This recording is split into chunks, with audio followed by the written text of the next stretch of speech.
All right, ladies and gentlemen, it is my pleasure to turn over the microphone to the moderator for our final panel, and that is to Joyce Whitted. Joyce Whitted has been with GCO for about a decade with a slight hiatus, but she is our director of our Healthy Families Initiative. So please welcome Joyce and her panel.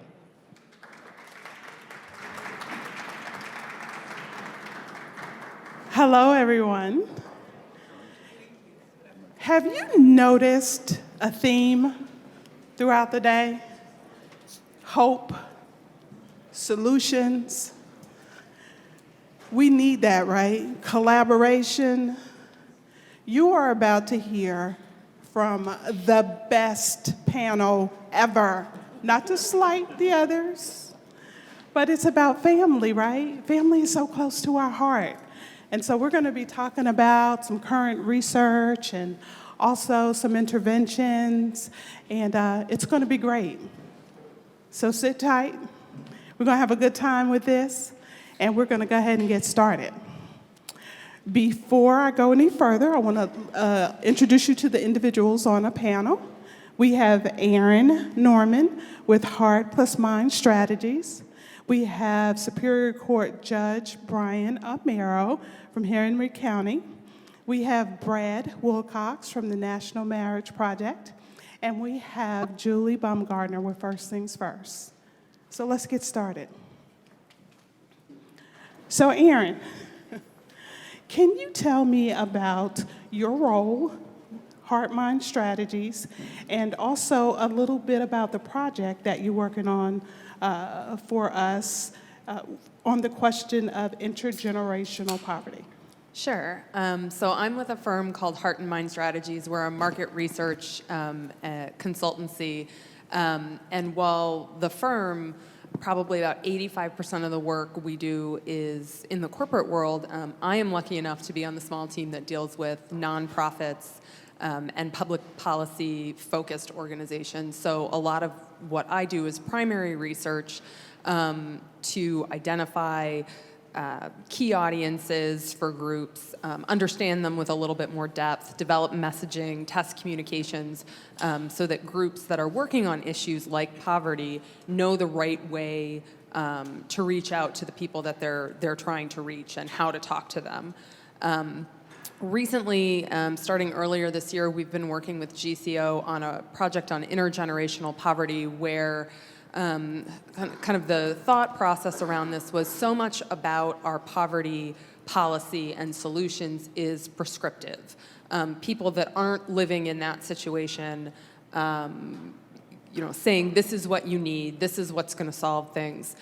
So we took the unique approach of actually surveying people who are currently living in intergenerational poverty, and we defined that as families who were currently receiving either federal or state government aid through anti-poverty programs, where one of the parents as children also participated in those programs. So we talked to families, and when I say families, we talk to parents and teenagers who are living in poverty that has been cyclical, and got some really great insights, and I know that'll be one of your questions later, so I'll hold on that. But it's been a fascinating project, and there's just a ton of great data we're getting out of it.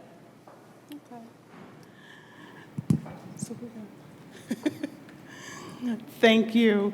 Judge Amaro, you have recently, can you tell us what led you to where you are right now, and also give us some information about the Parental Accountability Court and what it is and what it actually does? Okay, well,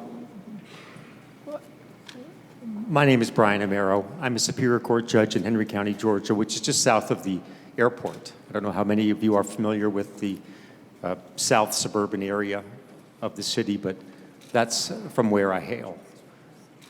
I was elected to the Superior Court bench in 2006. And so how did I get to this role? Well, it's simple, through my family's support and love. That is the truth. Why did I want to become a Superior Court judge? Because my mother is an emergency room nurse. My father is a teacher in special education. Serving others has always been a value in my home. And serving those less fortunate than me has been an important value, not only in my home, but in my faith. And so it's been supported by everybody. I'd never had a choice to do anything else. This is who I was going to be. This is what I was going to do, something like this. And so now you want me to talk about parental accountability courts. If you could tell me what led you to lead one of the parental accountability courts, correct? Sure. Has anybody heard of a parental accountability court? If you've heard of one, raise your hand. Okay, just gives me an idea so that I can decide where to start. It looks like most people are not familiar with them.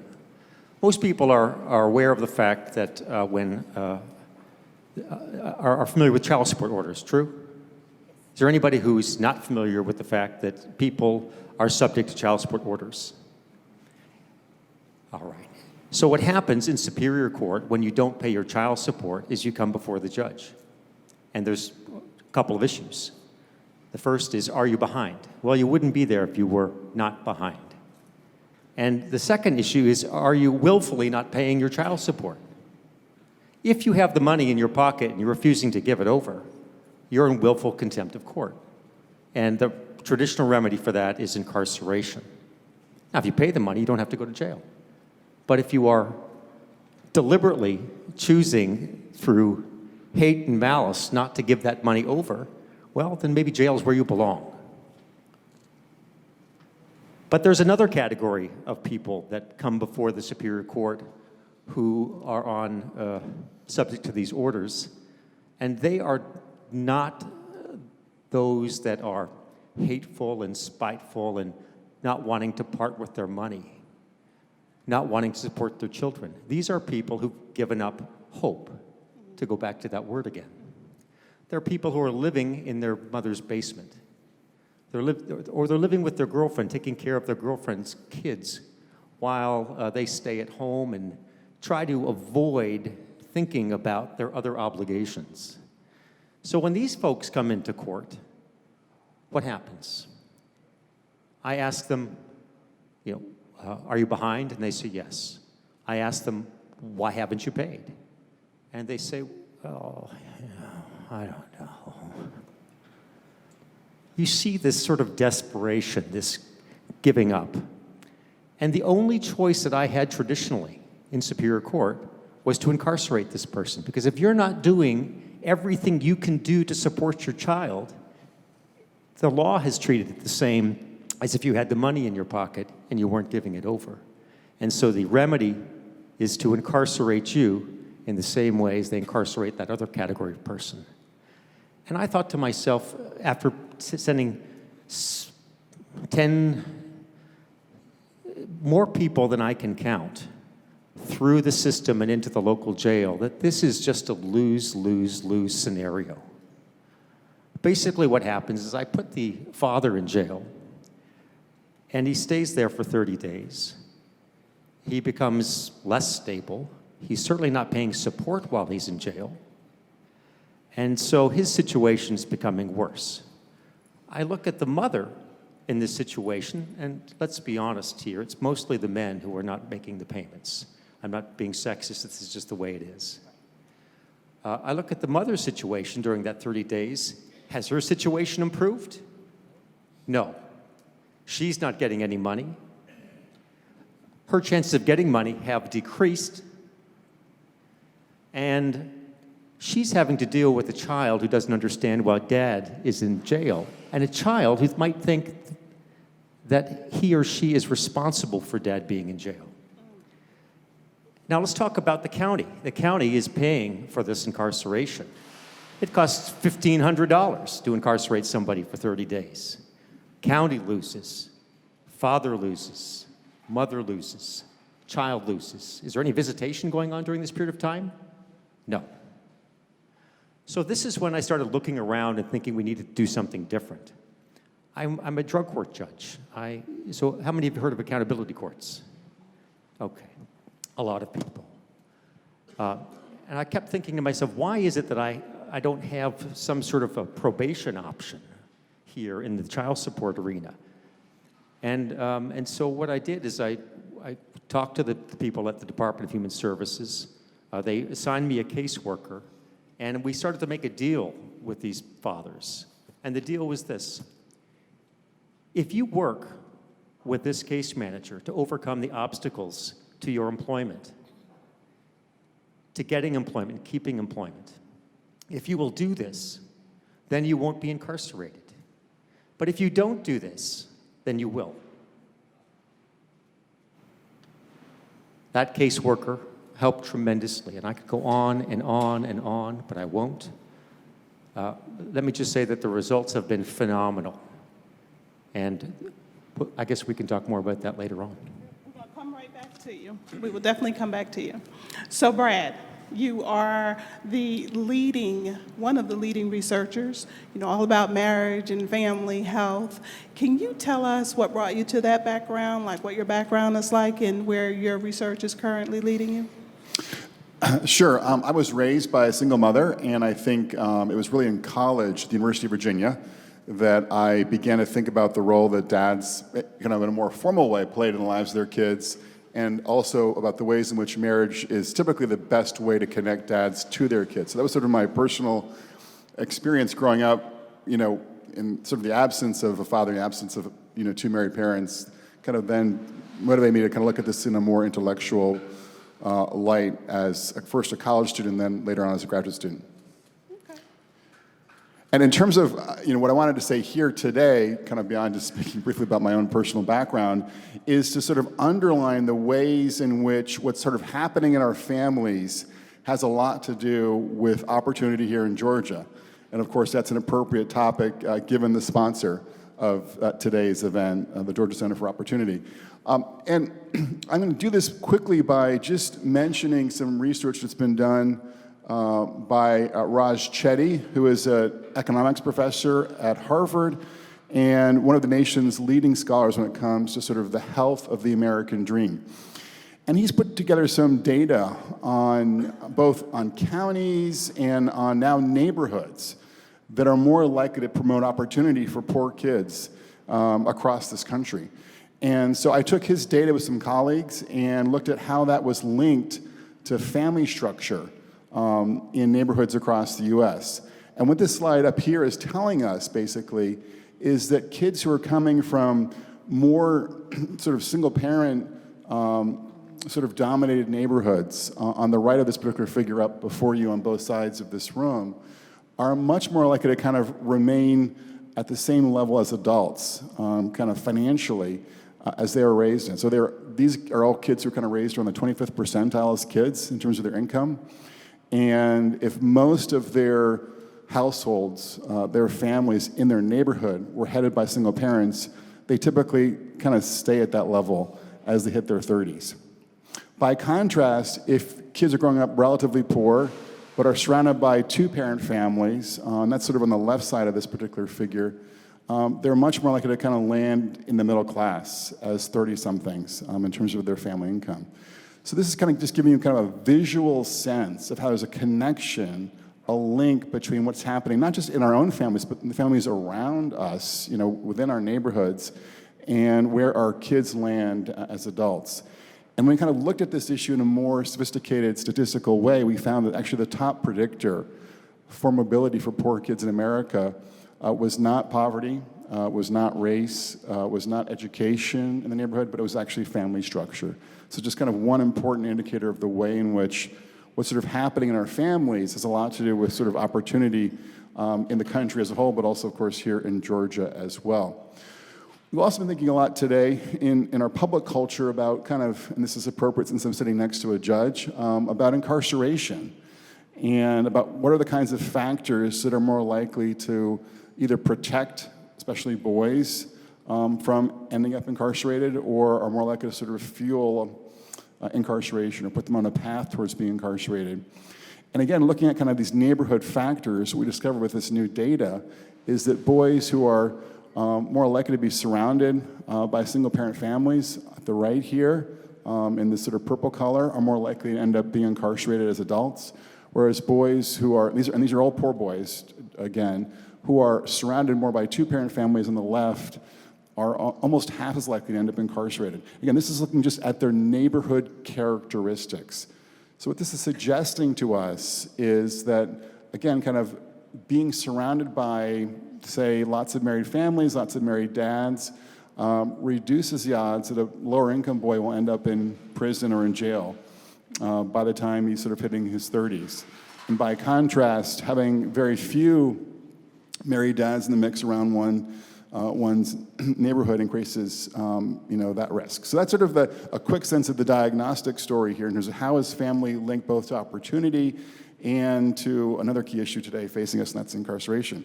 But you might kind of sort of leave this quick conversation that I've had with you right now with, a sort of a sense of dread.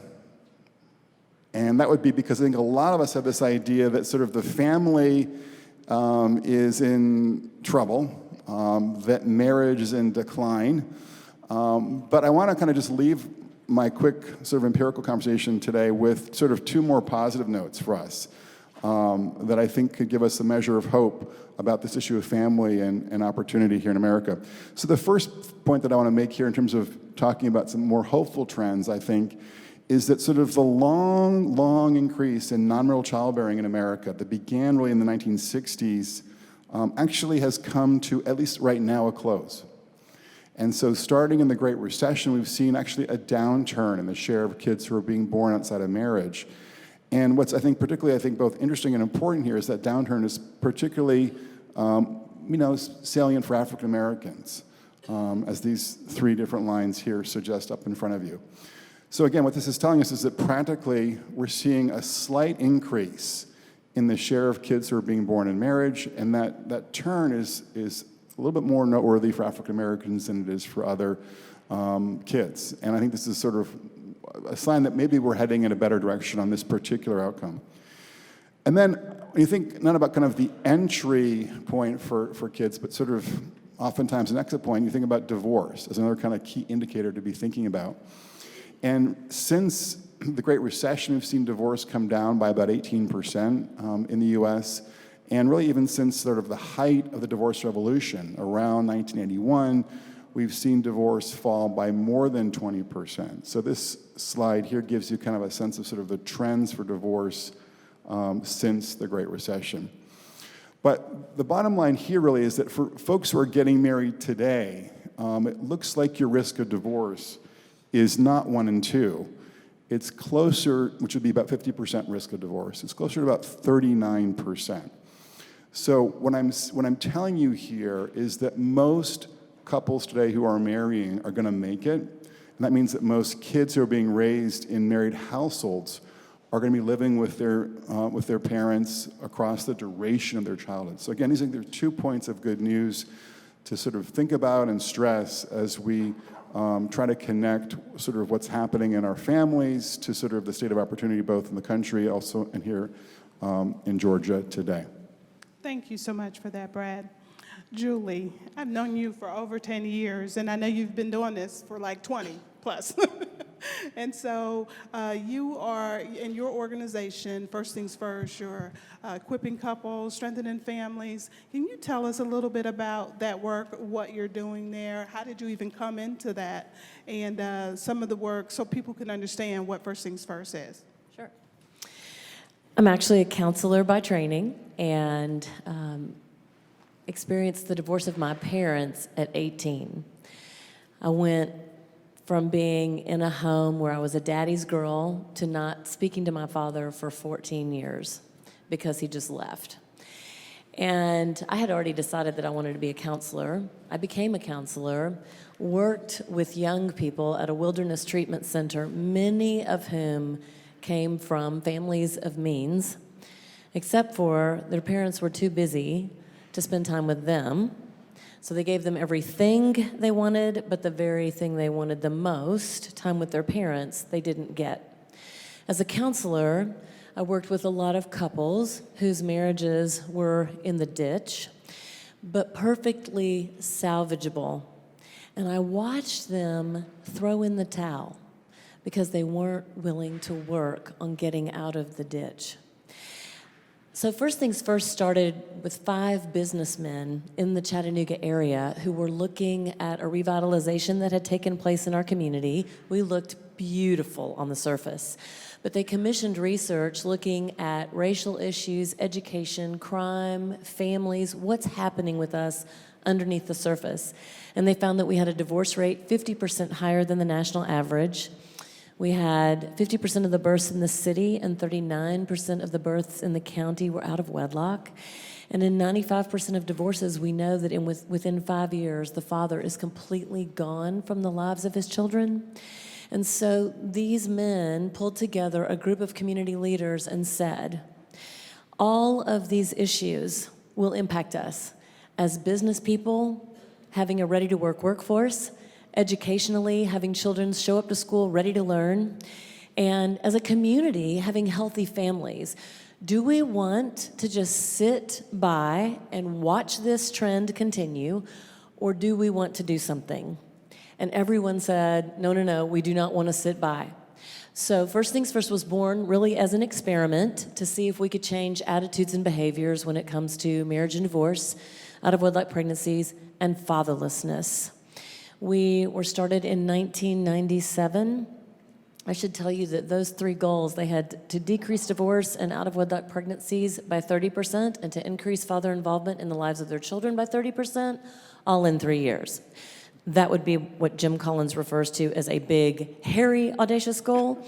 And we didn't quite accomplish it in 3 years, but I would tell you that we've seen a 71% decrease in teen out-of-wedlock pregnancies, and we've seen a 37% decrease in divorce filings, and we've seen a very dramatic increase in father involvement in the lives of their children with the dads that we've been working with in a program very similar to what you're doing called Dads Making a Difference, where we take guys who are on the verge of incarceration due to lack of child support payments and actually work them through an experience where we help them get connected, get a job, understand the difference a dad makes, get involved with their children, and understand how to get along and co-parent with someone that they don't love anymore.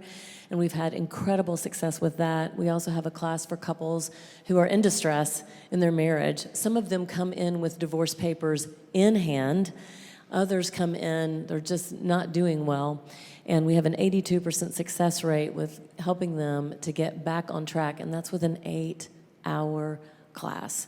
So I think the thing that excites me the most about this is, as a counselor and as someone who comes from a home of divorce, my goal was to not have people experience the kind of pain, the unnecessary pain that so many people are experiencing because they just throw in the towel.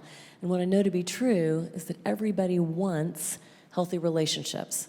So First Things First is prevention-oriented, and we help people have healthy relationships. We're in every high school in Hamilton County, mainly teaching 9th graders a minimum of 4 hours of healthy relationship skills, the exact same skills that you heard everybody talking about in the morning panels that people need in order to get a job and keep a job. So we're killing 2 birds with 1 stone there.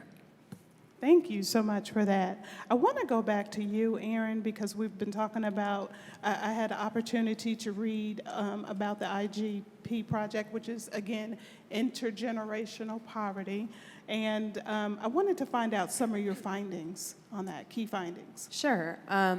So thanks for explaining the acronym, because I'm going to use it a lot.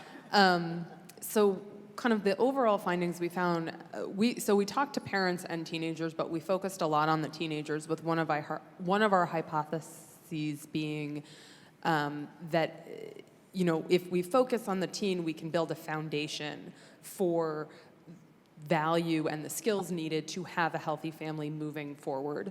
And so we looked really closely at the teens, and we saw that IGP teens are a lot like regular American teens.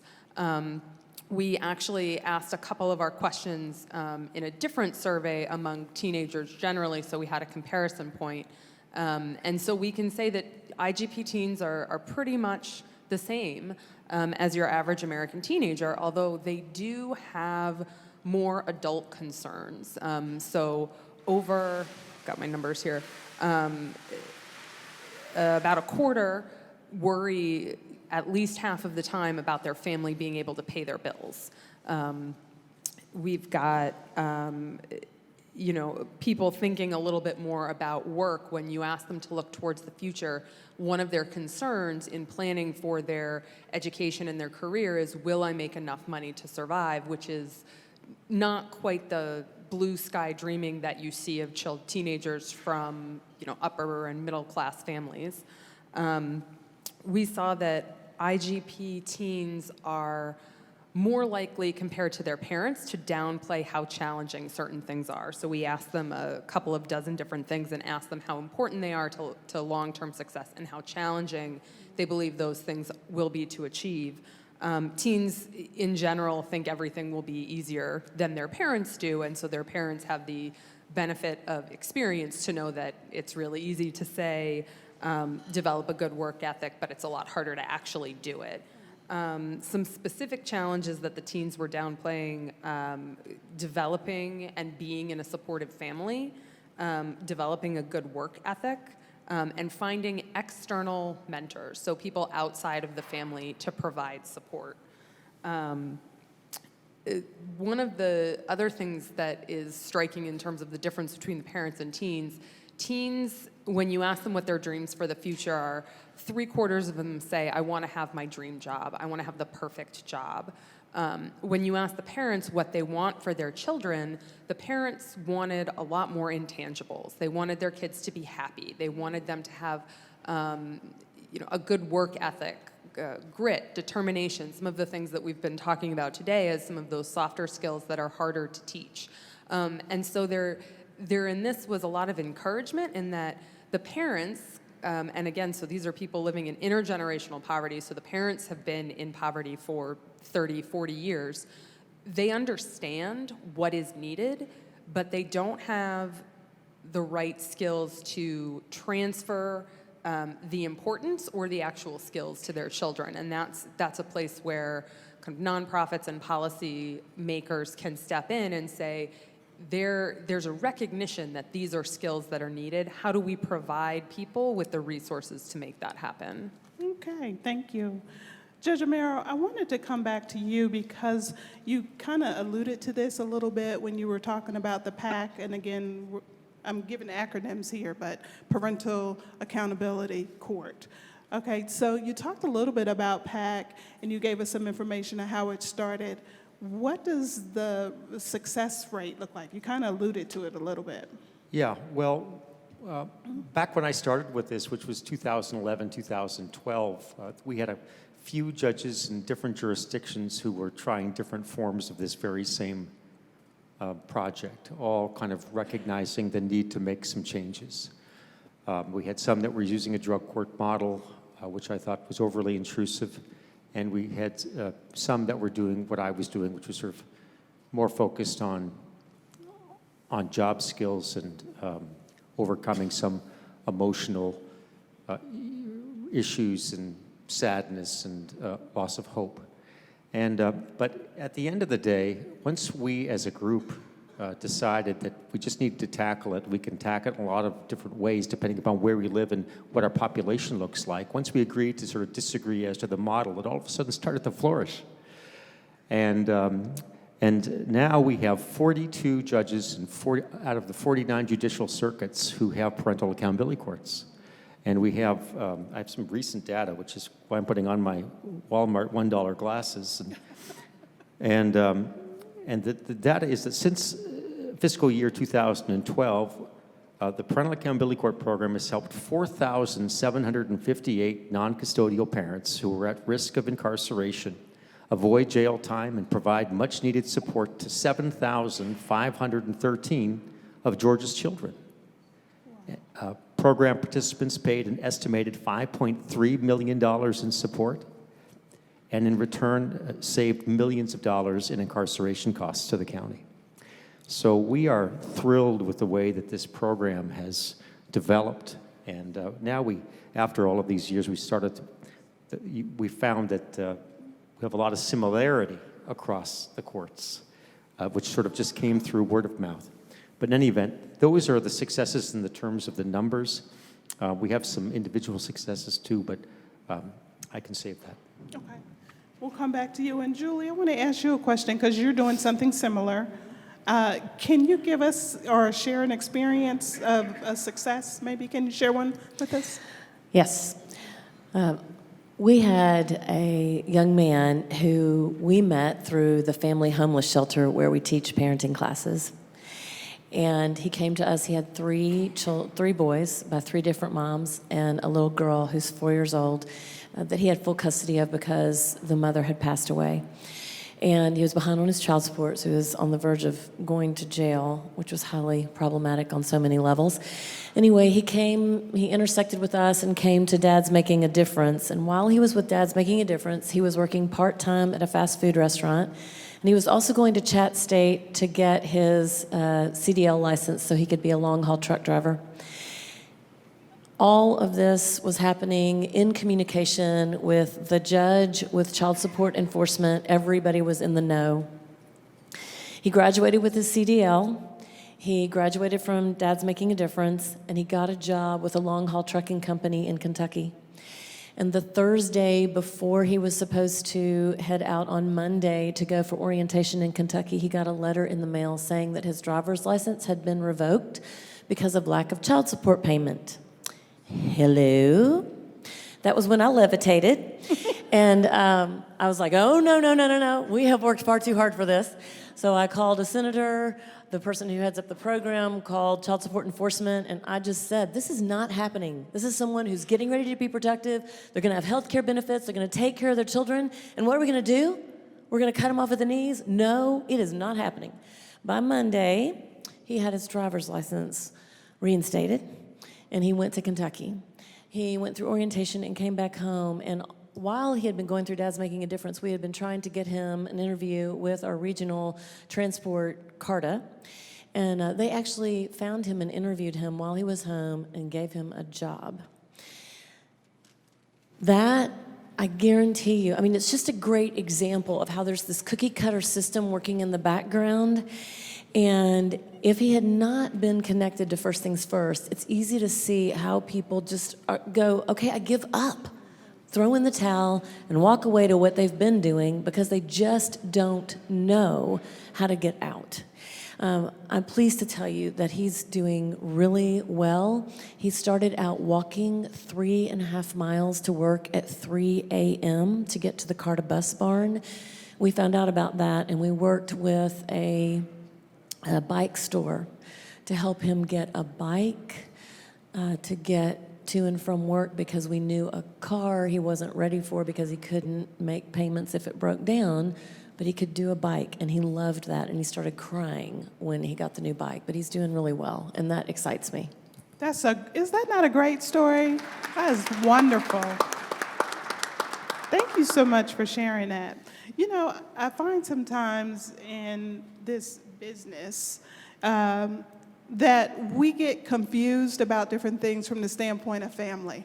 There's so many myths out there about marriage and family, and that's one of the reasons that I love working for GCO, because we work on solutions and providing hope.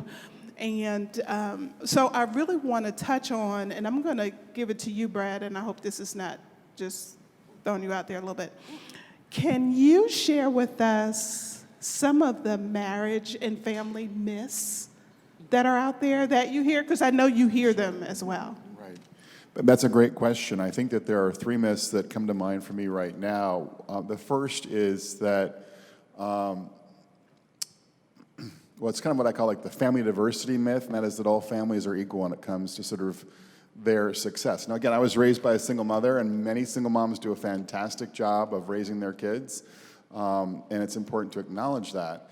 At the same time, I'm also a sociologist, and I can tell you that the evidence is pretty clear that kids are more likely to flourish on average, and they're less likely to run afoul of the criminal justice system or to be depressed or whatever else it might be, when they have the benefit of 2 stably married parents in the background. So that's myth number one. Myth number two is one that I hear a lot from young adults today, and that is this idea that marriage is just a piece of paper, and that kind of practically there's no difference between marriage and cohabitation when it comes to kind of their relationship and their future. And what I think that doesn't recognize, and one of the things, is that there's a big difference in terms of the terms of entry.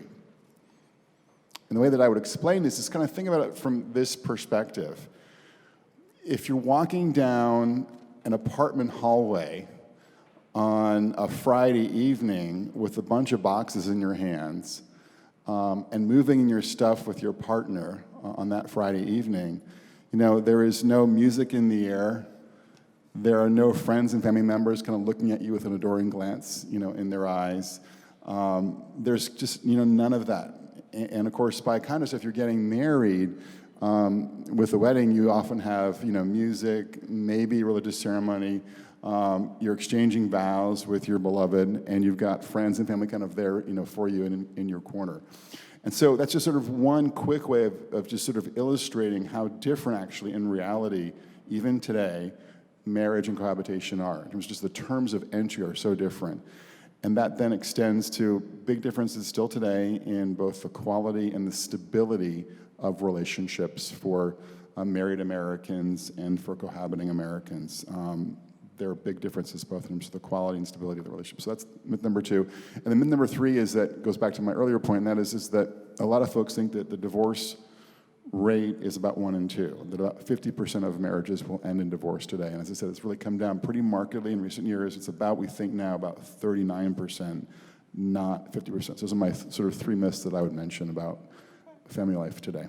Thank you so much for that. I want to throw in a question that we got, and I think it's real important that we talk about it. And I know we've really been talking about it basically all day, but I want to hear what you guys have, to how you respond to this. And basically the question was, why does family have to mean mom and dad?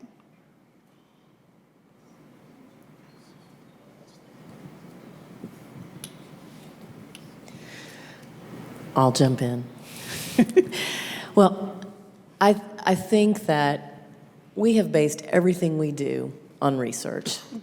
And if you look at the research, and Brad was just basically alluding to this, what moms and dads bring to the table is different.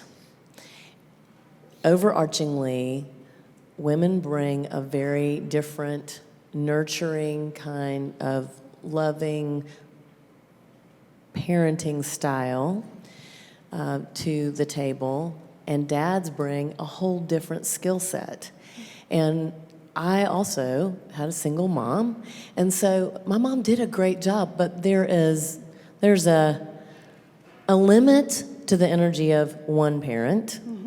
And so having the 2 parents there as a team functioning to raise the child, I mean, you just see over and over again in the research that Brad has done, the government, across the board, that it makes a difference when children have a mom and a dad.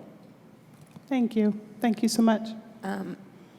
Excuse me, I can talk a little bit about some of the things that we saw in our research, where one of the things we did was ask how many people were living in the household, both adults and children under the age of 18. So we got a sense of these households that were multi-generational. We also asked genders so we could see if there was a male figure present. And I think to answer the question is that it's less, so we see lots of evidence of other extended family members stepping in. We did a series of questions on mentorship, and over half of IGP teens with mentors say that one of their mentors was a member of their extended family, older cousins, aunts, uncles, grandparents. And so I think that if you've got a stable structure that's built on extended family that checks all of those other boxes, it's long-term, it's stable, it's loving, you don't have kind of all of the other negative factors involved there, and that it, kind of to your point, that it has a male and a female role to kind of fill the things that we know are slightly different there. I think it can work, but I think what we see in practice is that you don't always check all of those boxes, and that's why the focus is on the mom and the dad, which we know does check all of those boxes. Thank you. Thank you so much. Judge, I'm going to go back to you, Judge Amaro, and I would like for you to talk a little bit more about PAC, but I want you to talk about it from the standpoint of the successes. Well, I have two different types of successes. One is the example of when I'm tough on somebody who's not doing what they're supposed to be doing. Then all of a sudden you find the other people in the room start paying more. And I have a perfect example. I have 20 people in my PAC program right now. It's a smaller program, one of the smaller programs, because we're in a county of about 209,000 people. But last week I had one person who just wasn't interested in following the rules, and the response to that is incarceration.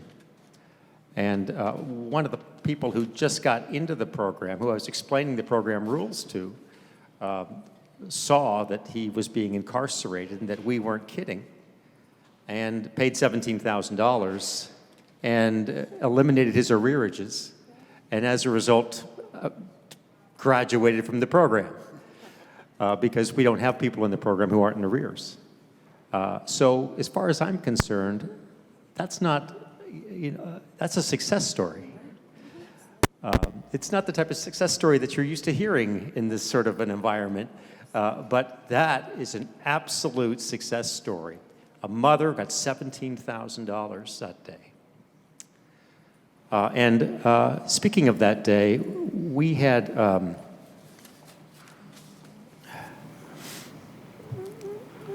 our percentage of arrears across the program paid for that month was 113% of the total amount.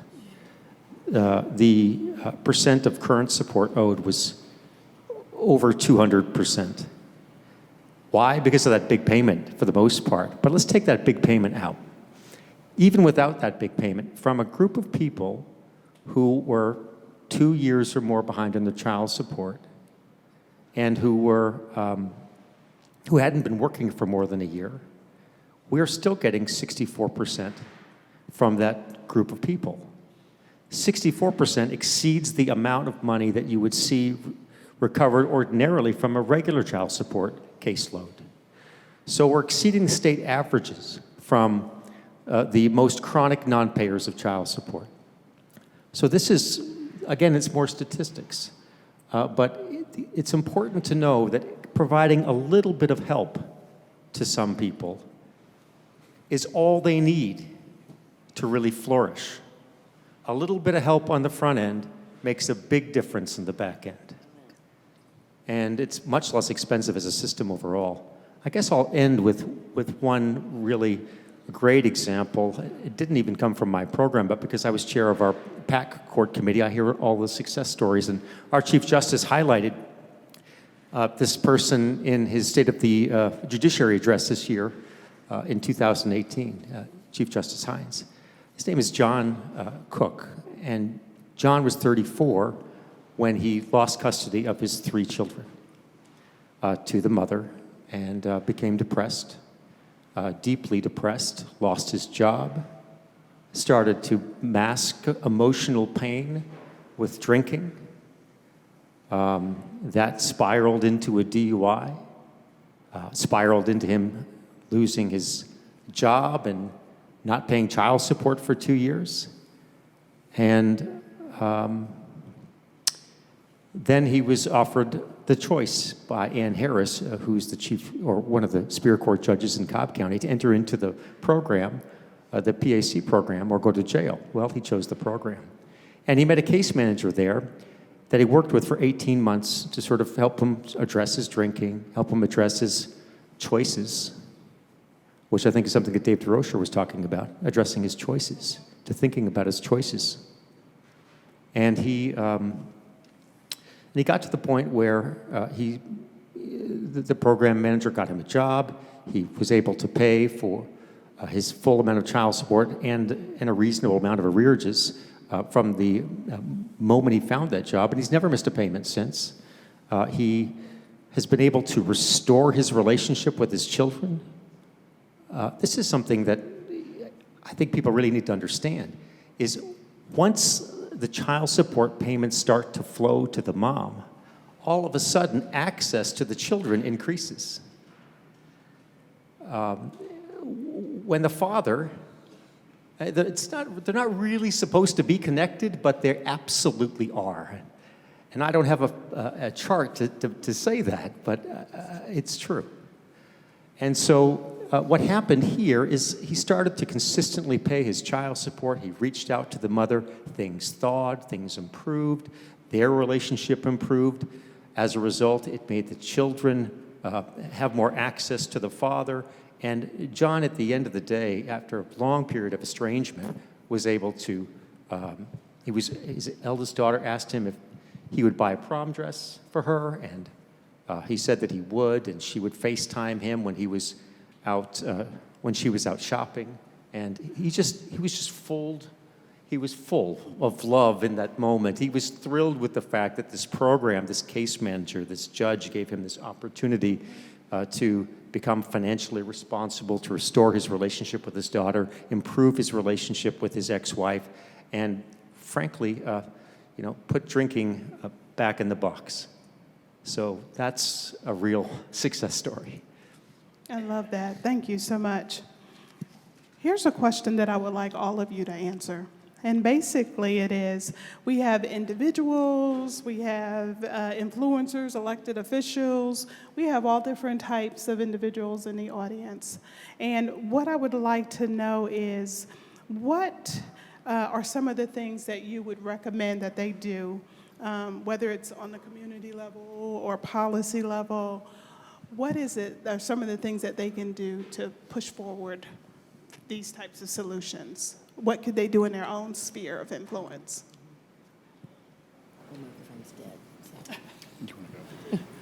You can go now. Okay. Well, I think one thing and this is a really, I think, big challenge today for us, given the sort of cultural context that we're working in, but I think one of the things that we should be working on as a culture, especially among influencers, whether they're judges or school superintendents or business executives, or journalists or whatnot, is to sort of basically stress the importance of putting the marriage before the baby carriage, and of really trying to give marriage a go when you are married, recognizing that there are going to be a lot of tough chapters for most of us in our marriages. And the example that I would give actually comes from President Obama, who pulled aside one of his young aides when he was in his kind of late 20s, and this guy was in a serious relationship, and the president just basically was asking him, about this relationship, and basically telling him, look, like, what's going on here? Like, why aren't you guys married? And so after kind of getting this challenge from the president, he went ahead and got married, and is now happily married. And I think the reason I mention this particular case is that Obama was great on fatherhood issues from the Black pulpit, but he didn't really kind of articulate the message that he gave to his young African-American aide, about marriage and about how much it had sort of served him and, his family so well to the broader public. So I just wish that the kind of message that Barack Obama had given to his young aide at that point in the White House could be articulated obviously in a sensitive way, but in a real way, from more bully pulpits, in politics, in judiciary, in our public schools, and other venues, so that kids could kind of hear about, particularly kids who don't have access in their own immediate social worlds, to sort of what marriage can be, for them and for their future.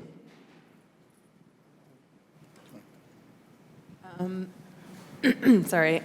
So one of the things that struck us from the results of the study that we did is that for the most part, teens living in intergenerational poverty households see that as the norm. they don't have a lot of external examples to say this isn't how life has to be, this isn't the only way people live. And while they're overall, I mean, they say they're pretty happy. We ask them directly, how happy are you? You know, how happy would you be if you ended up in a situation like your parents when you become an adult and get older? And in general, they're kind of on board. They think this is okay, things are great. And that's despite the fact that in other questions they admitted, 65% admitted that utilities had been turned off at their house. Half were living in a household where somebody had had a baby before the age of 21. A quarter were living in a household where somebody had served time in jail.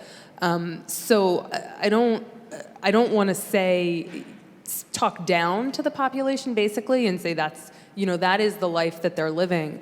But one thing that stuck out was the ability to reach those families with external examples, whether that be mentors. There's a whole body of academic literature out there that shows one of the best things you can do for young people in poverty is put them in a situation with socioeconomic diversity, where they see how a variety of people live and give them different benchmarks that they can then decide where they want to put themselves. So I would say, two things. One, where policy can encourage that socioeconomic diversity is definitely something that we should be doing.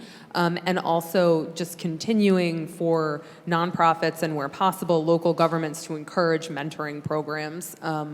Like I said before, of IGP teens that have mentors, half of them come from extended family who are often living in similar circumstances, so it's great that they have additional resources, but it would be even better if those resources showed them a wider range of opportunities. Well, this is, you're looking for information or approaches to policymakers, is that right? Well, it could be because since our audience is there's a wide variety of influencers here, maybe you can talk about any type of impact that you see that would be helpful to them that they can push forward in their current sphere. Well, if you are an influencer, if you are a policymaker, if you're somebody who can make a difference right now, today, I would encourage you to take a look at mental health and local jails. This is related to family, tangentially related to family, I will admit that. But we have people with severe, persistent mental illnesses, schizoaffective disorder, schizophrenia, not talking about depression and anxiety, serious mental illnesses who are sitting in the local jails and are getting worse and getting more dangerous. And we need to be looking at ways to divert these people from local jails from the time of the 911 call. We need 911 operators that are trained to recognize these types of situations that are developing. We need to have co-responder models where we have a social worker and a police officer show up at a home where we have an incident where a family member is all of a sudden decompensating and the family doesn't really understand what's happening and they really care about this person. Obviously, they just want what's best for them. That person ends up in the local jail. They end up worse. And we have to do something about that. There are far too many people. And, I've been told that as many as 17% of people in our local jail are suffering from severe and persistent mental illness. And that if you add to that the co-occurring disorders of addiction, the number gets up to about 46, 47%. In my local jail, that's 750 people.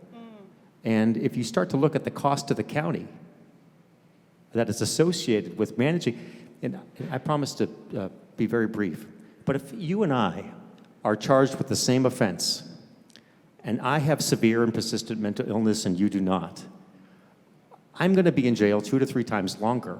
Absolutely. And it's going to cost the county 7 times as much to deal with me as it is to deal with you.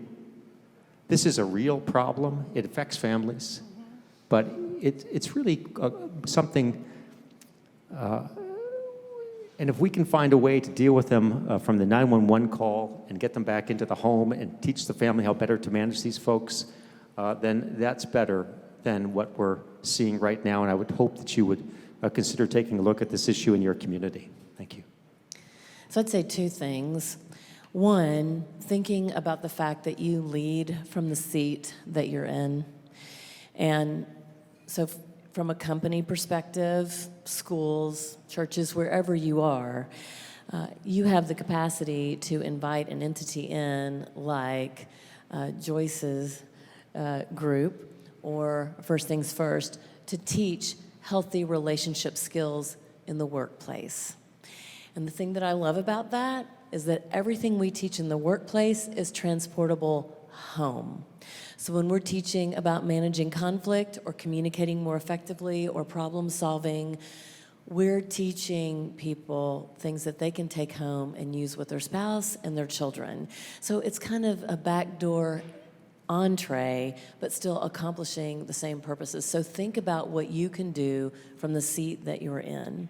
And the other thing that I would say is that we have got to change some policies. We had a man come through Dad's Making a Difference who was living with the mother of his 3 children, but he had 3 older children that he had not paid child support for, and he was behind on the child support payments for those 3 children who are now adults. They're in their 20s. And when he came to us, basically the judge essentially said that he was a lost cause. He had been in and out of jail for more than 10 years, it was a train wreck. But here's the deal. When he came through Dad's Making a Difference, he actually got a job and started working on paying those child support payments. But the judge had said to him the last time he was in court, when he intersected with us, she said, "You realize the next time I see you, I will have no choice but to incarcerate you." So here's a man who's raising 3 young children. He's in the home with them, actively parenting. We're going to pull him out of the home and we're going to put him in jail for not paying child support for these 3 adult children. And I do not believe that he should be let out of his responsibility for these 3 adult children. But what are we doing breaking up this home over here where he's actually being responsible and doing what he's supposed to be doing? He's now married to the mother of his 3 children, and he's raising them and not in jail. But we've got some serious issues with the way we cookie cutter approach things. And I mean, I love what you're doing. I wish every court in America was doing that when it comes to the child support issues, because we're creating issues in trying to resolve issues. So we need to peel back the onion and look closely at what's happening. That's really good. I'm going to go ahead and transition and answer some questions again. If you have questions, the number is up on the screen. Okay. Here's one of the questions. How do welfare benefits impact family formation? Incentives to have more kids, disincentives to marriage? Would anybody like to?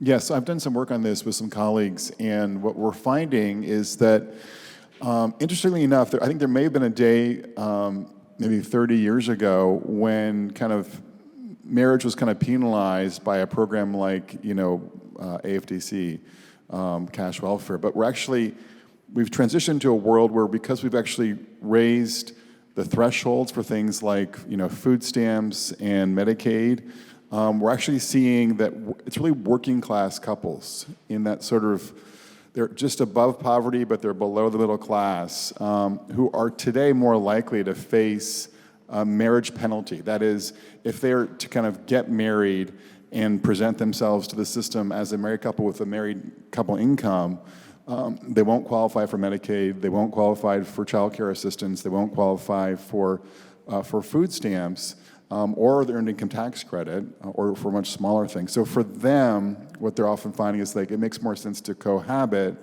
and just have often the mom, kind of present for one of those different means-tested programs or policies. So I think that's an issue, and our research suggests that particularly for Medicaid, it's linked to less marriage for working class couples with young children. And so kind of thinking about ways we could kind of address that by having a grandfather policy where you're kind of grandfathering, lower income couples with kids in at sort of the mom's income, for instance, is one, for a period of time would be one way to handle that, or to take lower income married families, working class families' income and split it in half and use that as the sort of criterion for qualifying for these programs would be two different ways of addressing that marriage penalty in the system right now. That is something that we asked. So we did a qualitative phase before we did our quantitative survey, and that's one of the questions that we asked if people living, specifically parents living in IGP households, were aware of those sorts of penalties and what they thought about it. They're very much aware of it. They think it's incredibly unfair, and they're absolutely basing decisions off of it. No question. And one of the striking things was the degree to which they were able to pinpoint, how unfair it was that they were trying to follow the traditional path, do what they thought was best for their families and their children, and were essentially being penalized for it. I literally had a conversation with a couple last week, and the woman said that they were not going to get married because she would lose the child care benefits, and they just could not afford child care, and they had to have it. And so they're not going to get married because of that, and that just makes me so frustrated. And also, if you would like to, on the Georgia Center for Opportunity table, we have some information about the whole disincentives to marriage and everything about welfare, the welfare reform and everything that we're working on. So please make sure that you check that out, because this is exactly what it's about. We have another question. As a millennial, I see many of my peers choosing not to marry. Is any part of the decline in the divorce rate related to less marriages? Yes, the answer to that question is yes. The marriage is more selective today for younger adults and 30-something adults who are better educated, more affluent, but also more religious. So that's part of the story there in terms of why we're seeing less divorce. But I also think you kind of look at sort of attitudes towards marriage and parenthood that I think there's been a rediscovery in certain precincts of sort of like the importance of marital stability for ordinary couples who are raising kids today. And so I think that's also part of this. There's a cultural shift as well, I think, too. And I'm going to take one last question. The question is, women are also charged with child support payments when their children are in foster care or receive Medicaid. And I'm not sure if you guys have this information, but the question is, what are stats on this type of situation? Would we have any of that? We have seen an increase. So I think it's about 80% of single parents now are women. But that means, of course, that about 20% are men. And so, of course, in those situations, you often will have mothers who are, being, required to pay child support. And there is a comparatively higher number of single-parent families, again, who are headed by men versus, say, the 1970s. So that's a bit more of a dynamic now than it would have been, 40, 50 years ago. Well, I'd just like to respond very briefly to the previous question about the availability of benefits. I'm not a researcher. I don't have any studies to draw from, but I have been the presiding judge over a felony drug court for the last decade, for the most part. And one thing that I know for sure is that if you are unskilled, working for $7.25 an hour, 30 hours a week, you can't support yourself, you can't support your wife, and you can't support your children. So I don't know what the answer is in terms of public assistance for people like this, or not providing public assistance for people like this. But I know that they're struggling, and this is such a widespread, difficult scenario. People feel hopeless when they feel like they can't even if they're working, meet their basic obligations as a family member. So for whatever that's worth, I just felt I needed to say that in response to some of the things that were being said. So there's a new book out by Orrin Cass in the last month, actually. I think it's called The Once and Future Worker. And he has a lot of kind of, I think, sensible policy advice about addressing kind of particularly the working class dilemmas. And one of those is the point you've just made. And anyways, his idea is to introduce a wage subsidy that would be functioning on an hourly calculus. And so what it would do is it would sort of take the market wage and then have like a target wage, kind of sort of close to the median hourly wage, and the subsidy would bridge those two. So you would still have like, a sense that like for people who are at the bottom end of the company would still be sort of making the least, and then people who are working, more successfully or longer would make more money, but there'd be a way in which this subsidy would boost the income of, many working class couples, which would help in part, address some of their family needs. And it would not also penalize marriage because it would be based upon individual worker salaries. And so if you had two people working together, raising family together, they would both be getting this wage subsidy. So that's sort of one response to this kind of concern that you're articulating. Okay, thank you guys so much. I am going to ask you just one more question that I would like all of you to answer. And that question is, tell me something that you are excited about in regards to the family landscape, where you are in your particular areas. What is one thing that you're excited about that you see happening right now in regards to family?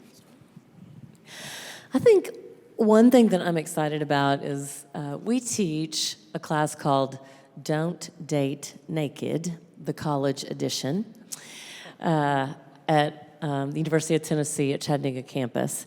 And every time we offer that class, which has been 2 to 3 times a year, we have well over 100 guys and gals who come to that experience.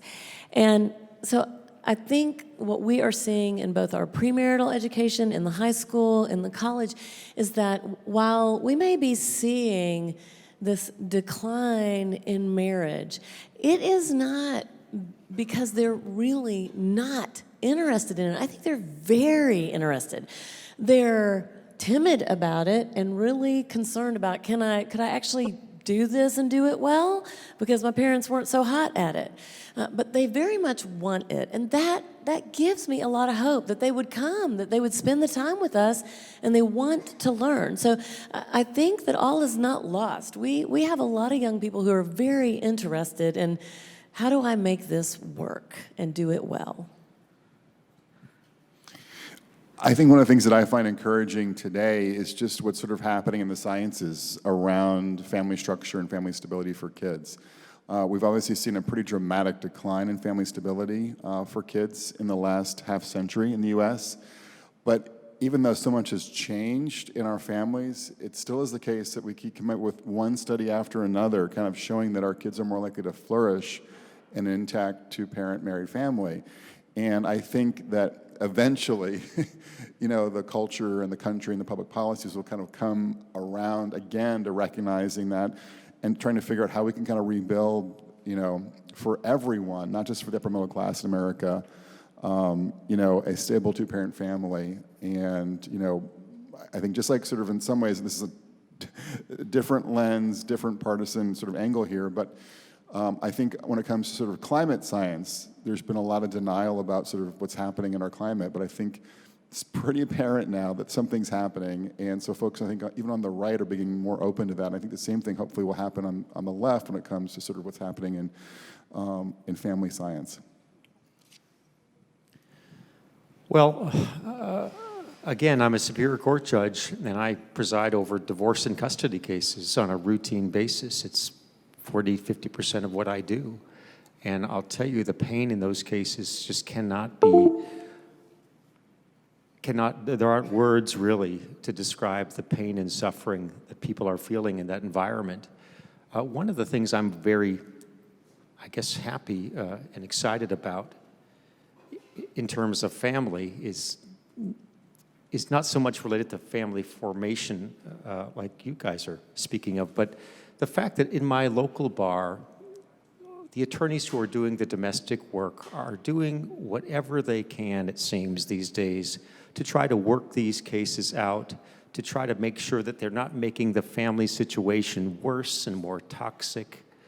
They are emphasizing co-parenting in ways that I didn't see a decade ago.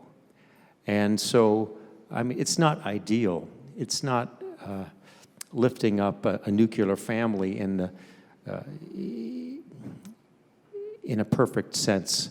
But what it is doing is it's preventing a little bit of the fallout that comes from the disintegration.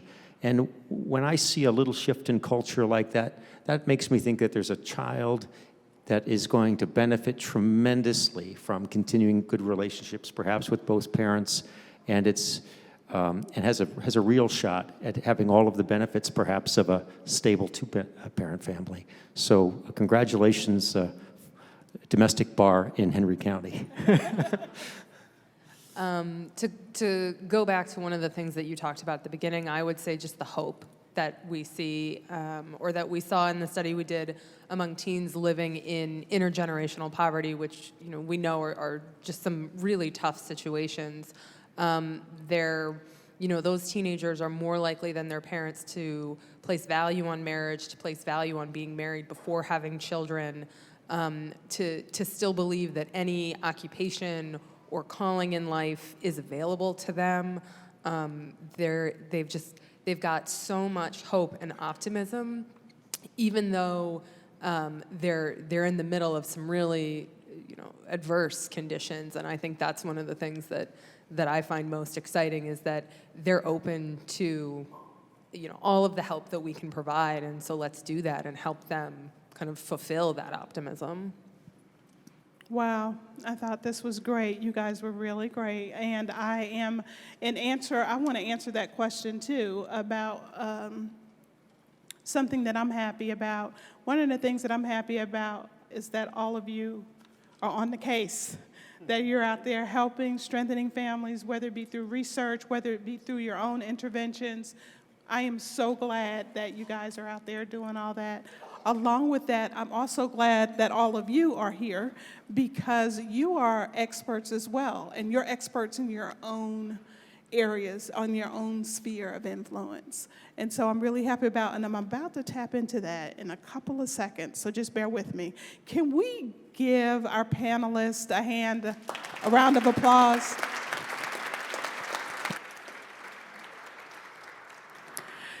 So here's the thing. We want to keep collaborating. We don't want you to walk out these doors and say, oh, wow, that was nice. We went to that, and then next week, you don't even remember being here. So we really want you to, we want to continue the collaboration. And here's a way that I think that would be a great way to do it. I'm giving you a call to action, okay? And the way I want you to remember it is through the acronym of AIM, A-I-M. A is for accountability. Grab accountability partner. I don't care if you came with the person, if it was somebody you met today, grab an accountability partner, okay? Identify 1 to 2 solutions that you heard here today, whether it was in education or whether it was in employment or through family. Identify 1 to 2 solutions that you are going to move forward in your sphere of influence. Because you know what? Together we can do it. And M is for make a commitment. Make a commitment to do that and share it with us. Send it to our email address, info@georgiaopportunity.org. I don't see all y'all writing. info@georgiaopportunity.org. Send the information to us, what it was that you decided, what type of solution that you were gonna, or which 2 solutions, 1 or 2 solutions that you're gonna move forward in your sphere of influence, so that we can go ahead and we can be praying for it and we can follow up with you. Because the key to all this is collaboration. It is collaboration. We need all of us in this room, and people who have gone, came early or whatever. We need everybody. Will you do that for me?